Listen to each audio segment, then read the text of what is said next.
Hi అండి, ఆఫ్రికాలో మీ తెలుగు అబ్బాయిని. అందరికీ ధన్యవాదాలండి. 279 సబ్స్క్రైబర్లు అందరికీ చాలా థ్యాంక్ యూ సో మచ్ అండి. ఈరోజు డివైన్ సోయిల్ కోసం మాట్లాడతాను.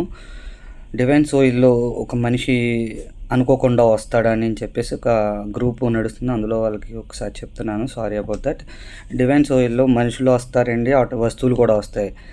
అవి ఎగ్జాంపుల్ ఫోన్నే తీసుకుందామండి. ఫోన్ లేకపోతే ఉండలేకపోతున్నారు అనమాట ఈ రోజుల్లో. సో డివైన్ సోయిల్లో అది లేదు కదా, మరి దానికోసం ఎందుకండి ఆరాట పడుతున్నాం? ఫోన్ కోసం ఫోన్ ఫోన్ ఫోన్ అని చెప్పి.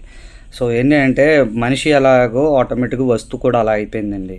యాక్చువల్లీ మనిషికి ఒక గౌరవం అనేది చాలా తక్కువ అయిపోయింది.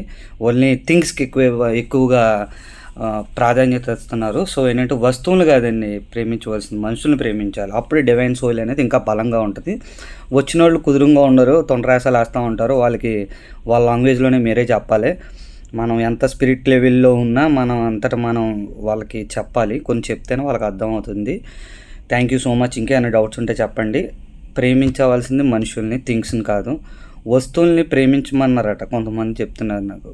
ప్రేమించమన్నది మనుషుల్ని అండి, దేవుణ్ణి. అంతే కదండి, ప్రేమించవలసింది మనుషుల్ని.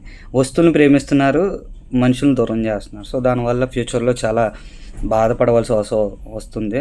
అందుకే అండి ఈ రోజుల్లో అందరూ ఒంటరిగా ఉండిపోతున్నారు. ఇంతకుముందు ఒక స్నేహితుడు తోడుగా ఉండేవాడు, లేదంటే ఫ్యామిలీ పర్సన్స్ తోడుగా ఉండేవారు. ఇప్పుడు ఎవరికాళ్ళు అకేలా అంటే ఒంటరిగా ఉండిపోతున్నారు. ఎందుకనేది అంటే అది మనకే తెలుసు. So thank you so much. ఏమైనా డౌట్స్ ఉంటే కామెంట్స్ పెట్టండి, చెప్తాను. Thank you so much.